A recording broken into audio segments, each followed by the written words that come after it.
merupakan singkatan bagi program pendidikan dan latihan teknikal dan vokasional, merupakan salah satu usaha Kementerian Pendidikan Malaysia dalam memperkasakan institusi vokasional dalam memberi peluang pekerjaan, terutamanya dalam bidang industri kepada para pelajar.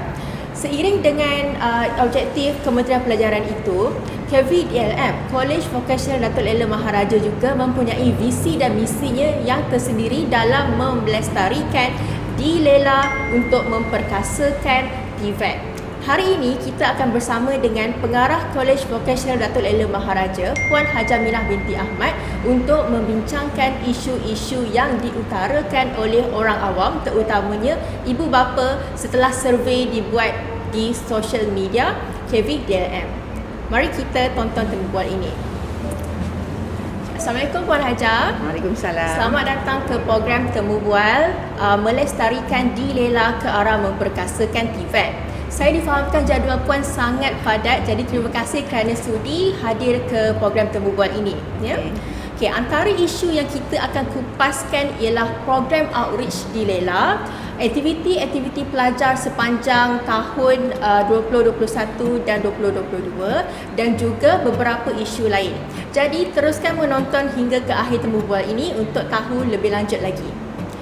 Okay, Puan. Isu yang pertama ialah program outreach, ya, iaitu pengambilan pelajar baru.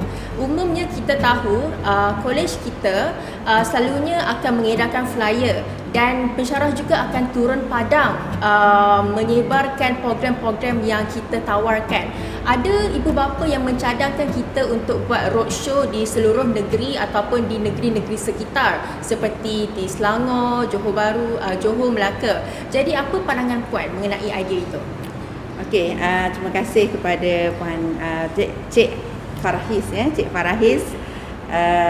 Jadi apa yang diutarakan oleh ibu bapa, sebelum saya menjawab soalan itu, saya ingin jelaskanlah isu outreach, ya, yang dilakukan di bahagian pendidikan teknik dan vocational ini pada tahun 2020 adalah berbeza daripada tahun-tahun sebelumnya. Di mana pada tahun sebelumnya pihak SPK TV ataupun bahagian pendidikan latihan teknikal vocational menguruskan sendiri kemasukan pelajar. Tetapi bagi tahun 2020 kita mengambil satu pendekatan yang dipanggil sebagai single entry, iaitu Kementerian Pendidikan Malaysia telah meletakkan sekolah KV bersama dengan sekolah khusus bagi kemasukan single entry ini, dan pelajar yang nak masuk ke College Vocational akan menduduki pentaksiran yang akan dibuat di bawah PKSK. Jadi isu outreach, yang dikemukakan tadi, nampaknya data tu datang daripada kementerian secara bersepadu. Dan apa yang berlaku pada tahun 2020, kita dapati kemasukan pelajar ke KV ni enrollment rendah disebabkan oleh pandemik, kerana kita tidak dapat memastikan semua pelajar boleh ikut PKSK. Untuk itu, satu outreach alternatif telah dijalankan, iaitu kita buat walk-in. Jadi bagi walk-in ni, kita telah war-warkan daripada 26 Mac tu sampailah kepada 7 Mei untuk walk-in, ya. Jadi untuk walk-in ini di mana pelajar-pelajar boleh terus berpeluang untuk masuk, dan kita juga telah promotekan satu outreach ke radio Negeri FM, ya. Jadi di Negeri FM pada bulan April yang lepas, ya, kita telah mewar-warkan, ya, kemasukan pelajar secara walk-in ke College Vocational. Jadi sebelum ini juga pihak bahagian, ya, telah memaparkan untuk kemasukan pelajar melalui channel televisyen Malaysia, dan juga sebelum-sebelum ini juga kita ada meletakkan billboard di sepanjang lebuh raya. Tetapi untuk kali ini outreach kita ni berbezalah pendekatan kerana kita perlu menghadapi norma baru. Okay.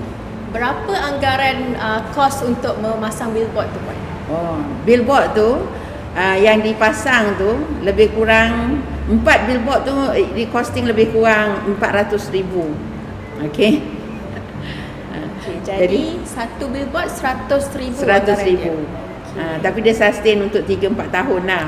Maknanya untuk keseluruhan. Tetapi oleh kerana perkembangan TVET ini berlaku secara drastik, ada perubahan-perubahan, jadi kita tidak lagi menggunakan pendekatan tersebut. Hanya kita gunakan media sosial untuk kita berikan input-input melalui Facebook, Twitter, Instagram, dan juga yang lebih berkesan tu apabila kita pergi ke kampung-kampung. Saya sendiri mendapat 2 orang pelajar kembar, yang satu lanskap, yang satu adalah mekanisasi agro. Apabila saya bersama dengan NGO saya menghantar bantuan, kemudian kita tengok anak dia ada, jadi kita offer dan dia terus datang. Jadi saya rasa ini adalah merupakan pendekatan yang paling berkesan sekali, kerana kita dapat bercakap terus dengan ibu bapa, dan seterusnya dia yakin bahawa dia akan hantar anak dia ke tempat kita. Jadi lebih mudah kalau kita turun padang sendiri turun dan padang, berkongsi maklumat dengan penjaga ibu bapa dan seterusnya. Dan tim task force untuk outreach juga memang ada turun padang di sekitar daerah-daerah Seremban tahun lepas. Okey, jadi itu adalah program pengambilan pelajar. Okey, kini setelah pelajar dapat memasuki kolej kita, timbul pula isu mengenai yuran, Puan. Jadi ada kebanyakan ibu bapa di kawasan sekitar kolej kita ni yang kurang berkemampuan. Jadi mereka ada mencadangkan supaya yuran itu dibayar secara ansuran. Boleh Puan komen mengenai hal ni? Okey, kita perlu jelaskan kepada ibu bapa dan juga pihak awam, kami di Kolej Vocasional Datuk Elam Maharaja ni merupakan kolej di bawah TVET KPM. Jadi untuk Kementerian Pendidikan Malaysia menawarkan pendidikan percuma bagi semua, iaitu tingkatan 4 dan 5, ataupun kalau kita tahun 1 dan 2, dan bagi pelajar diploma tahun 1 dan 2, pendidikan adalah percuma. Itu konsepnya. Tetapi bayaran yang dikenakan adalah merupakan pengurusan mereka dari segi operasi hariannya, seperti yuran makan. Yuran makan ni pun telah disubsidi oleh kerajaan bagi pendapatan di bawah 3,000. Yuran makannya RM1 satu hari. Jadi setahun 250. Bagi yang RM3, satu tahun 750. Tapi dia boleh dibayar secara ansuran, sama ada 2 kali atau 3 kali, ataupun secara bulanan. Okey, itu satu. Bagi pelajar diploma pula, kalau kita lihat bandingkan pelajar diploma di institusi swasta, mereka masuk aja dia orang dah dikenakan yuran. Tapi kita mengenakan yuran, bukan yuran tu, itu adalah bayaran bagi projek yang mereka kena buat, disebabkan oleh syarat untuk mereka pergi on job training, kerana pelajar diploma ni dia ada 6 bulan untuk training. Jadi sebelum dia pergi on job training, dia kena buat satu projek tahun akhir pelajar. Jadi projek tahun akhir pelajar tu mestilah dihasilkan oleh pelajar dan dikeluarkan belanjanya oleh pelajar. Barulah disebutkan projek tu projek pelajar, Okey, kemudian bagi untuk memperkasakan pendidikan TVET bagi Kolej Pertanian, kami juga ada membuat satu kelas bahasa Cina, di mana pelajar tahun 2 mereka ada 2 mata pelajaran elektif, iaitu bahasa Arab dan bahasa Cina. Tetapi memandangkan keperluan untuk kita nak meneroka pertanian dalam industri yang lebih canggih lagi, teknologi yang termoden, maka kita lihat kepada negara China. Saya pun telah pergi 2 kali benchmarking di sana, di Kolej Vocational sana, dan kita telah membuat satu lawatan dan untuk menghasilkan satu perjanjian di mana dipanggil Notes of Understanding, di mana kita nak berkolaborasi bersama dengan universiti atau kolej di sana.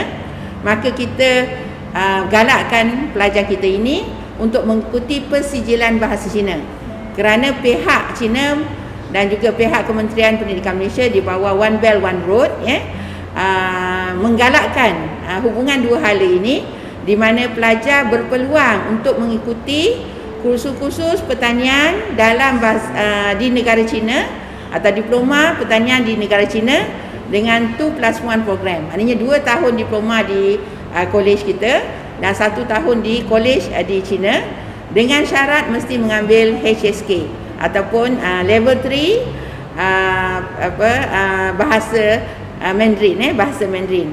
Jadi ini bukanlah merupakan yuran-yuran yang orang kata membebankan, sebab dia boleh bayar secara ansuran mengikut kelas dia. Kemudian sama juga macam kita nak masuk universiti, kita kena ada MUAT. Jadi inisiatif daripada guru-guru dan juga daripada pihak PIBG, kita juga memberi peluang untuk pelajar ini mendapatkan MUAT semasa mereka berada di kolej ini. Jadi itu pun boleh bayar secara ansuran, kerana di bawah PIBG dan satu lagi di bawah koperasi. Kenapa kita kena buat program-program yang sebegini? Kerana KPI daripada bahagian pendidikan latihan teknikal dan vocational mensasarkan 70% pelajar kita adalah merupakan tenaga mahir, 20% sebagai usahawan dan 10% adalah melanjutkan pelajaran di peringkat yang lebih tinggi. Jadi itu sasaran kita, insyaAllah. Okey, insyaAllah. Alright, selesai pendaftaran, selesai bayar yuran, mari kita ke pengajian pula ya. Okey, umumnya kita tahu kolej vocational lebih mengutamakan subjek-subjek vocational, terutamanya amali ya. Okey, umumnya di kolej kita pembelajaran amali ialah selama 5 jam sehari ataupun secara puratanya 20 jam seminggu. Okey, ada pendapat ibu bapa yang inginkan tempoh pelajaran amali itu dipanjangkan lagi. Okay. Apa pendapat puan?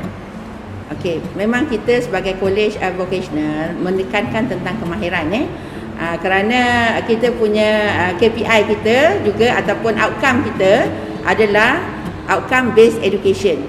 Bila kata kolej kemahiran, maka dia punya fokus tu adalah kemahiran. Itu sebabnya markah kemahiran tu ataupun amali itu adalah 70%. Jadi yang vocational ni dia punya weightage tu adalah lebih besar. Bagi akademik cuma 30%.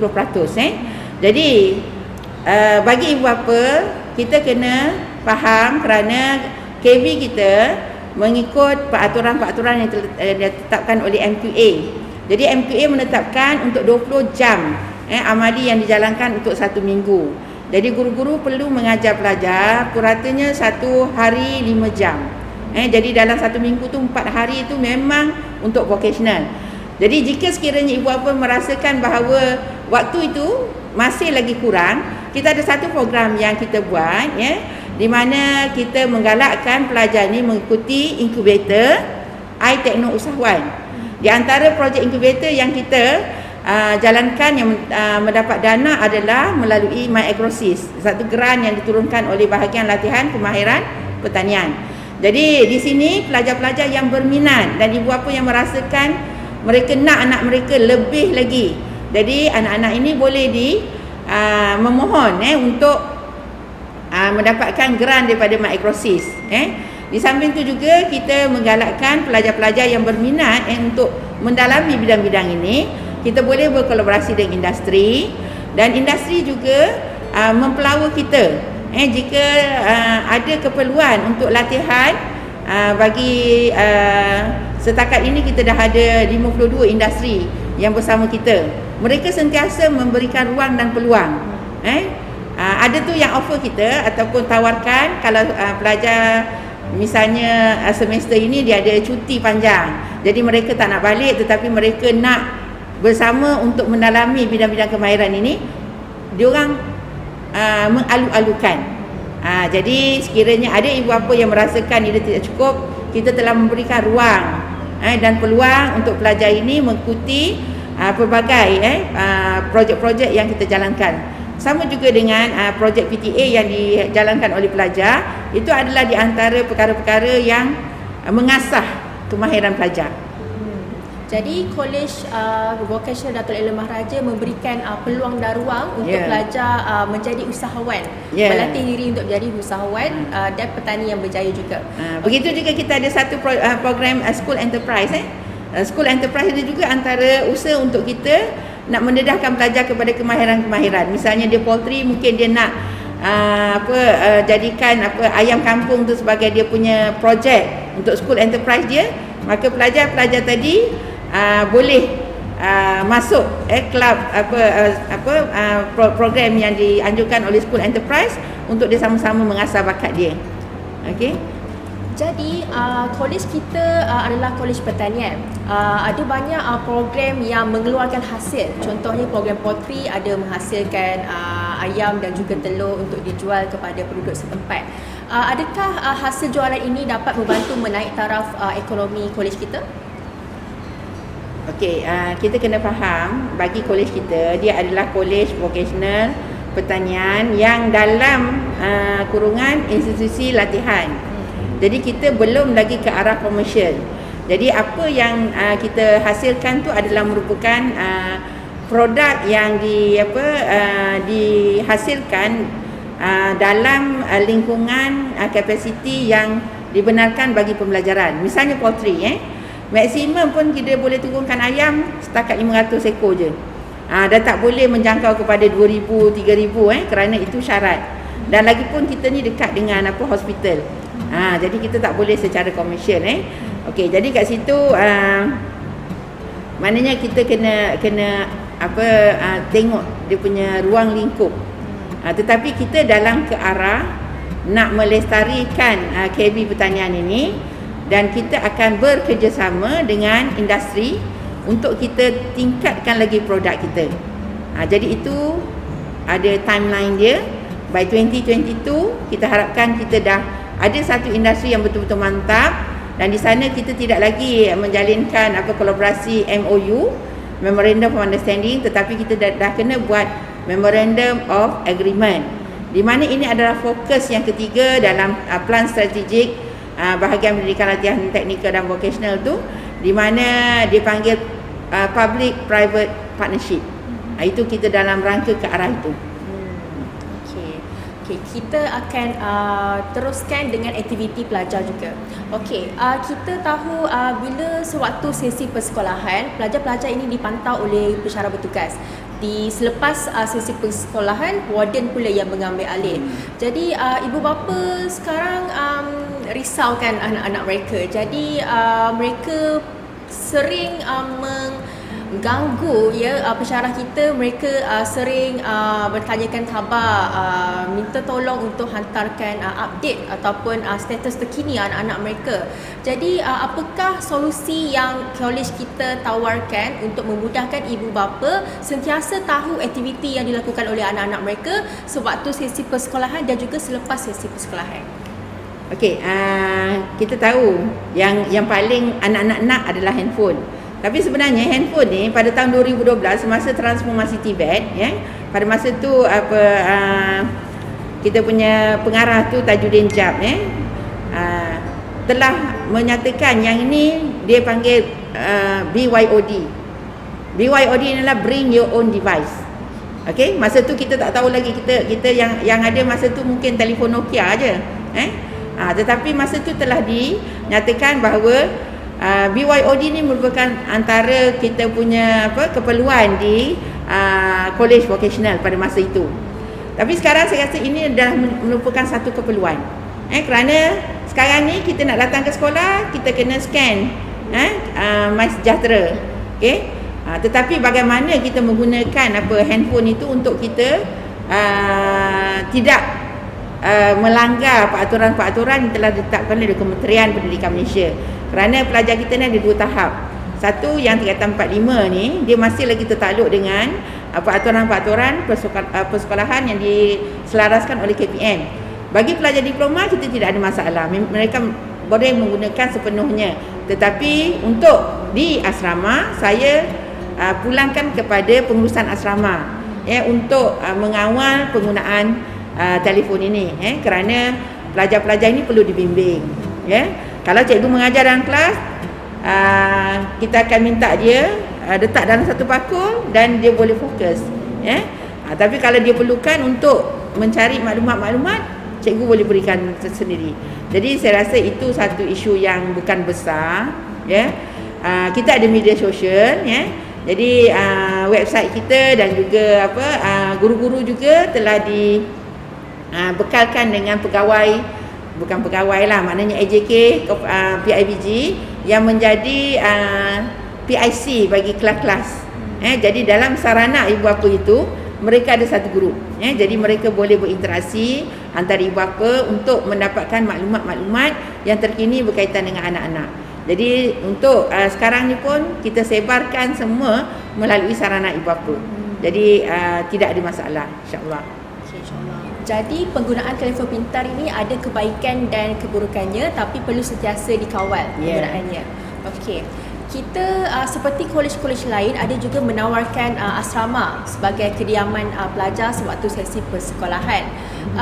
Kita ada pengambilan pelajar baru di mana mereka berumur 16 tahun dan ada di antara mereka yang homesick, sentiasa ingin menghubungi ibu bapa juga ingin menghubungi anak-anak mereka. Jadi disebabkan penggunaan telefon pintar ini dihadkan di asrama dan di kolej juga, apakah solusi yang ditawarkan kolej untuk membantu hal ini?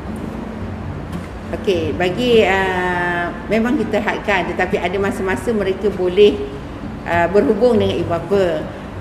Lagipun masa pandemik COVID-19 ini kita dapati banyak SOP yang telah diberikan oleh pihak MKM, KKM dan juga KPM.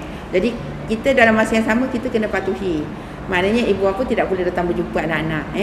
Jadi untuk itu warden telah membenarkan pelajar menggunakan telefon bimbit semasa waktu petang dan dengan kawalan lah. Saya rasa untuk waktu-waktu persekolahan mereka tidak ada masalah kerana mereka boleh menggunakan telefonnya semasa dalam kelas. Kita memang dah benarkan mereka gunakan dalam kelas di bawah kawalan guru. Tetapi di asrama tu semasa mereka balik ke asrama, jadi masa yang ditentukan tu adalah mengikut warden-warden yang bertugas. Jadi kita memang mengambil kira lah keperluan pelajar dan kita sentiasa update apa yang berlaku kepada anak-anak mereka. Okey, baik. Okay, tadi pun ada sebut yang sekarang kita patuh dengan arahan MKN, iaitu ibu bapa tidak boleh merentas negeri. Jadi kolej kita juga ada SOP tersendiri yang ibu bapa tidak boleh sewenang-wenangnya melawat anak-anak tanpa mengisi borang, tanpa membuat temujanji dan sebagainya. Jadi ada ibu bapa yang mencadangkan untuk pos sahaja barangan jika mereka hendak menghantar sebarang keinginan yang anak mereka mahu. Jadi boleh ke kolej memberi alamat kepada ibu bapa supaya mudah untuk proses penghantaran? Seperti biasa, penghantaran barangan anak-anak ke Kolej Vokasional Datuk Lelah Maharaja, kilometer 20 Jalan Seremban Tampin 71300, itu Rembau. Jadi barang-barang boleh dipost tetapi dengan kawalan daripada warden. Maknanya barang-barang yang sampai ke kolej kita akan tapis. Sebab kita tak tahu barang apa yang telah diorder oleh pelajar ataupun daripada parents mereka. Jadi barang yang sampai tadi kita akan tempatkan di bilik penyelia asrama dan warden yang bertugas pada hari itu akan membuka barangan tadi di hadapan pelajar. Jadi apabila dibuka tu dah tahulah apa barangan yang dihantar oleh sama ada ibu bapa atau mereka order sendiri dan sebagainya. Ini ada sebagai kawalan kita.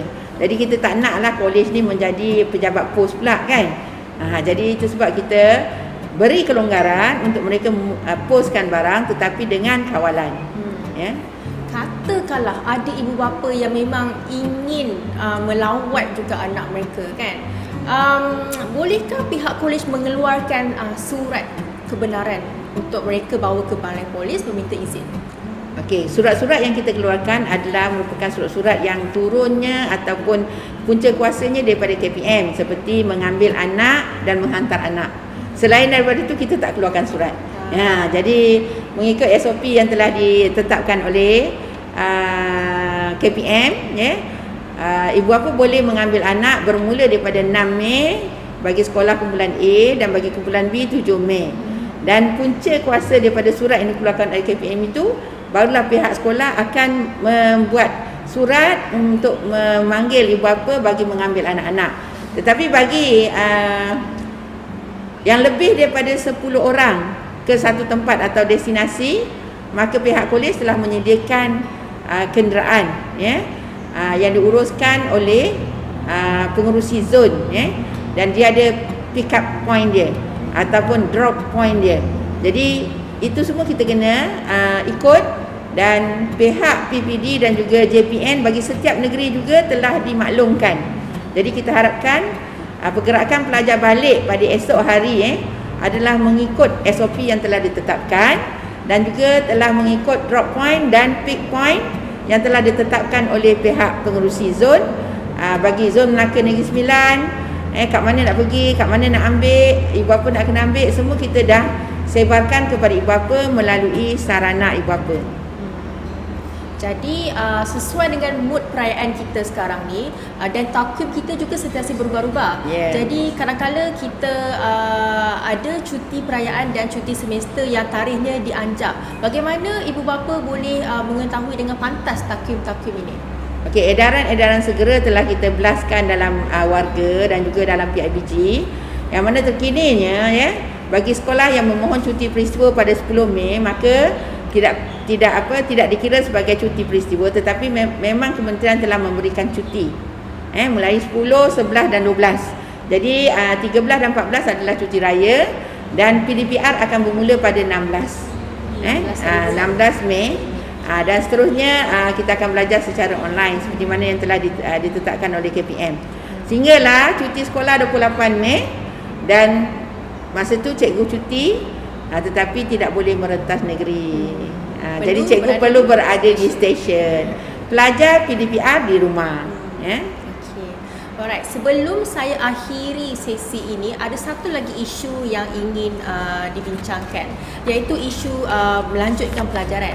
Okey, kita ada SBM iaitu pra-diploma, dan juga kita ada program diploma. Jadi pelajar lepasan Kolej Pertanian kita ini, contohnya dia mengambil bidang landscape. Apakah peluang dia untuk melanjutkan pelajaran ke ijazah, ataupun lebih sudah memadai jika dia cuma menghadiri kursus landscaping? Okey, bagi perbincangan kita dengan MQA perdana yang dijalankan pada tahun 2019 yang lepas, kita telah mendapat kebenaran untuk pelajar-pelajar masuk ke universiti melalui persijilan SBM, dan juga SBM kemudian diploma, daripada diploma boleh terus ke ijazah. Jadi yang ini telah ditetapkan oleh MQA. Kita ada dua laluan sebenarnya, melalui Diploma Vocational Malaysia ataupun melalui laluan APEL. Mana laluan APEL ni macam kita dulu-dulu ambil SPM, lepas tu kita ambil STP, lepas tu kita masuk universiti. Kemudian kita ada yang lepas SPM terus masuk universiti buat ijazah. Ada yang masuk lepas SPM buat persediaan bermasuk ijazah. Jadi kita punya pelajar di BM ini telah boleh terus masuk ijazah, dan semua universiti telah buat mapping dengan subjek-subjek yang ada. Dan untuk kita Kolej Pertanian, kita ada beberapa universiti yang menawarkan program ijazah bersama dengan kita. Antaranya ialah UMT, UCAM, UMK, UUM dan UPSI. Ada UTHM. Kalau siapa yang nak masuk untuk pemprosesan makanan, dia masuk UTHM, Universiti Tun Hussein On.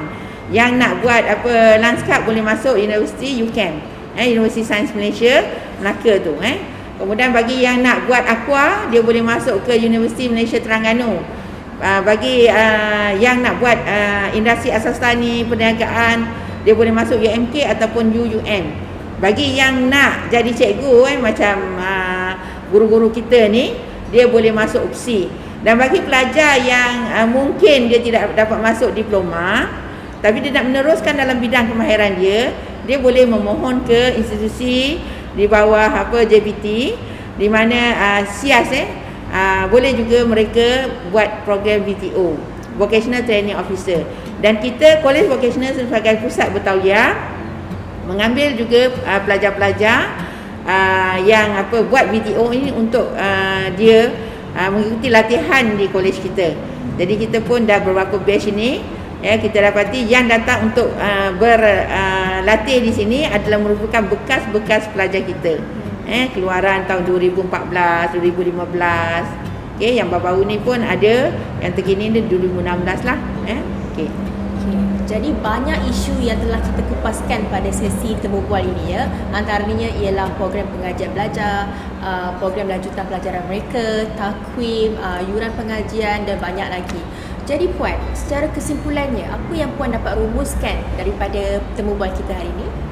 Okey, saya harapkan bagi ibu bapa dan juga orang awam di luar sana, mereka telah faham tentang transformasi Tibet, dan sekarang ini kita ke arah memperkasakan Tibet. Jadi gelombang pertama kita pada 2012 hingga 2020 adalah transformasi Tibet. Kita telah selesai, dan bagi memperkasakan Tibet kita ada lagi 5 tahun untuk kita hadapi daripada 2021 hingga 2025. Jadi dalam memperkasakan Tibet ini kita ada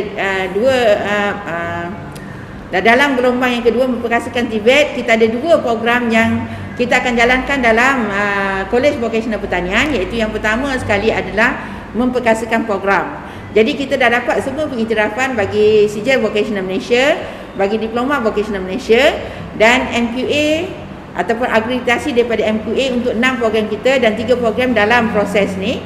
Dan bagi perluasan akses, kita ingin memberi pendedahan kepada semua pelajar yang berada di arus perdana yang mana mengambil bidang pertanian dalam subjek MP iaitu di SMT, dan bagi pelajar yang mengikuti PBMA atau MPB di arus perdana, maka kita menawarkan program pra-diploma. Jadi plan komunikasinya telah berlaku sekarang ni daripada Januari hingga April. Kita mempersiapkan kertas konsepnya. Kemudian dalam mesyuarat senat pada 2 April yang lepas, senat telah meluluskan untuk perluasan aksesnya kepada pelajar pertanian dalam bidang ini untuk mengikuti diploma. Jadi di arus perdana dia dengan 3 kredit, iaitu Bahasa Melayu, 1 subjek pertanian dan 1 lagi apa-apa subjek saja. Yang ini adalah untuk kita memberi peluang kepada lebih kurang 514 sekolah-sekolah di seluruh Malaysia yang ada kursus-kursus yang melibatkan pertanian. Dan mereka ada SKM 2, dan kita akan berikan mereka peluang untuk mereka mengikuti pra-diploma untuk menyiapkan segala kompetensi mereka untuk mereka dapat at par sama dengan SKM 3 yang telah pelajar kita polehi. Jadi pengajian mereka akan jadi 2 tahun 6 bulan campur dengan OJT 5 bulan 6 bulan yang bergantung kepada kos-kos yang mereka ada. Jadi saya harapkan ibu bapa yang berada di luar sana mengambil peluang ini, walaupun anak-anak tidak dapat tempat semasa di PT3 untuk masuk ke Kolej Vocational melalui PKSK ataupun sekolah khusus ini, mereka ada lagi peluang pada tahun 2022 nanti melanjutkan pelajaran di peringkat diploma dengan 3 kredit dalam SPM, syaratnya BM kredit, 1 subjek pertanian kredit dan 1 lagi mana-mana subjek. Jadi itu adalah merupakan di bawah program perluasan akses bagi peningkatan enrollment atau penglibatan yang mana BPLTB mensasarkan 70% adalah tenaga mahir dan 20% menjadi usahawan dan 10% adalah melanjutkan pelajaran ke peringkat yang lebih tinggi. Baiklah, kini kita sudah tiba di penghujung sesi temu bual program kelestarian di Lela dalam memperkasakan Tibet. Dapat saya simpulkan di sini, pihak Kolej Vocasional Datuk Elah Maharaja amat menitik beratkan pendidikan pengajian para pelajarnya. Mereka amat bertimbang rasa dalam menyelesaikan segala masalah, segala isu dan setiap cadangan dipertimbangkan dengan bernas. Oleh itu, terima kasih kerana menonton sehingga kita bertemu lagi. Terima kasih Puan Ajar. Terima kasih. Jumpa lagi Farahis.